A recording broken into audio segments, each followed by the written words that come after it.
اللہ کا نام لینے سے انسان اچانک پہنچنے والی مصیبت سے بھی محفوظ رہتا ہے۔ عثمان بن عفان کہتے ہیں، میں نے رسول اللہ صلی اللہ علیہ وسلم سے سنا، آپ فرماتے تھے، جس نے شام کو 3 بار یہ دعا پڑھ لی اسے صبح تک کوئی اچانک مصیبت نہیں آئے گی، کوئی اچانک مصیبت نہیں آئے گی۔ یعنی اس کا مطلب نہیں کہ دوسری آ جائے گی، یعنی ایک دم کسی قسم کی پریشانی اس کو لاحق نہیں ہوگی۔ اور وہ دعا ہے، بسم اللہ الذی لا یضر مع اسمہ شیء فی الارض ولا فی السماء وہو السمیع العلیم۔ اللہ کے نام سے، وہ ذات کہ اس کے نام سے کوئی چیز زمین میں ہو یا آسمان میں نقصان نہیں دے سکتی، اور وہ خوب سنتا ہے اور خوب جانتا ہے۔ اور جس نے صبح کے وقت یہ دعا پڑھ لی اسے شام تک کوئی اچانک مصیبت نہیں آئے گی، اور جب شام کو کوئی پڑھ لے تو صبح تک اس کو پریشانی نہیں ہوگی۔ اسی طرح اگر انسان بسم اللہ نہیں پڑھتا تو یاد رکھیے کہ بسم اللہ نہ پڑھنے کا نقصان یہ ہے، ابن عباس کہتے ہیں کہ ابلیس نے اللہ تعالیٰ سے کہا کہ تو نے اپنی ساری مخلوق کا رزق واضح کر دیا ہے، میرا رزق کس میں ہے؟ تو اللہ تعالیٰ نے فرمایا، ہر اس چیز میں جس پر میرا نام نہ لیا جائے۔ تو گویا جس چیز پر ہم اللہ کا نام نہیں لیتے وہ رزق پھر شیطان کے حصے میں چلا جاتا ہے، گویا ہم اپنے دشمن ہی کو فیڈ کرتے ہیں۔ قیامت کے دن بھی اللہ کے نام سے وزنی کوئی چیز نہ ہوگی۔ پھر اسی طرح یعنی اس دعا کے پڑھنے کے مواقع کون کون سے ہیں؟ نمبر 1، ہر کام شروع کرنے سے پہلے، تاکہ اس میں برکت اور مدد حاصل ہو، اس کے اندر قبولیت ہو، ہمیں اخلاص نصیب ہو۔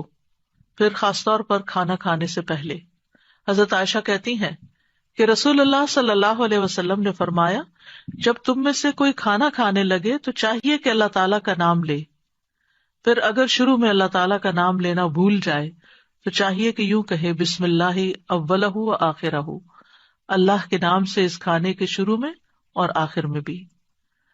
پھر اسی طرح لباس اتارتے وقت بسم اللہ پڑھنی چاہیے۔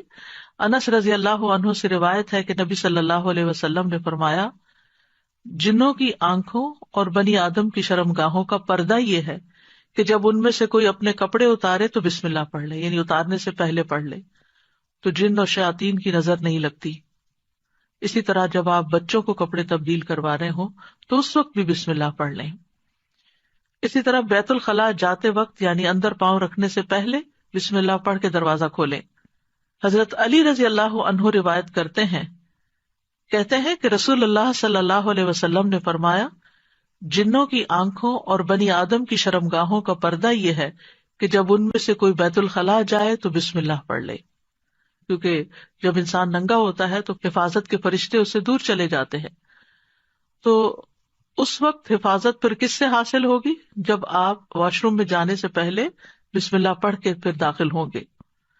اسی طرح وضو سے پہلے ابو ہریرہ کہتے ہیں کہ رسول اللہ صلی اللہ علیہ وسلم نے فرمایا، لا صلاۃ لمن لا وضوء لہ ولا وضوء لمن لم یذکر اسم اللہ تعالی علیہ، کہ جس کا وضو نہیں اس کی نماز نہیں، اور جو شخص وضو کے شروع میں اللہ تعالیٰ کا نام نہ لے اس کا وضو نہیں۔ اب یہاں پر بعض لوگوں کو یہ پریشانی ہوتی ہے کہ ہم واش روم میں کھڑے ہوتے ہیں، وہیں سنک ہے، وہیں کموڈ ہے، تو پھر ہم بسم اللہ کس طرح پڑھیں؟ اس کے ایک تو یہ ہے کہ جب آپ وضو کی نیت سے جا رہے ہیں تو اندر داخل ہونے سے پہلے ہی پڑھ لیں اور جا کے ٹیپ کھول لیں اور اپنا وضو شروع کر دیں۔ دوسرا یہ ہے کہ آپ دل میں پڑھ لیں، لیکن اگر کوئی بھول گیا ہے تو جس وقت یاد آئے یعنی وضو کے دوران اس وقت بھی پڑھ سکتا ہے۔ پھر اسی طرح پڑھنا ہی بھول گیا تو اس کا کیا مطلب وضو ہوا ہی نہیں سرے سے، یا پھر یہ کہ اس کی اگر وضو نہیں ہوا تو کیا نماز ہی نہیں ہوئی؟ نہیں، اس کا مطلب یہ کہ اس کا وضو کامل نہیں ہوا۔ یہاں علماء نے اس کا مطلب یہ کیا ہے کہ اس کے وضو میں نقص رہ گیا، وضو ہو جائے گا، نماز ہو جائے گی، لیکن وہ جو برکت حاصل ہونی تھی یا زیادہ ثواب ملنا تھا اس سے انسان محروم ہو جاتا ہے۔ پھر اسی طرح یہ ہے کہ قرآن مجید کی قرأت سے پہلے بسم اللہ پڑھنی چاہیے۔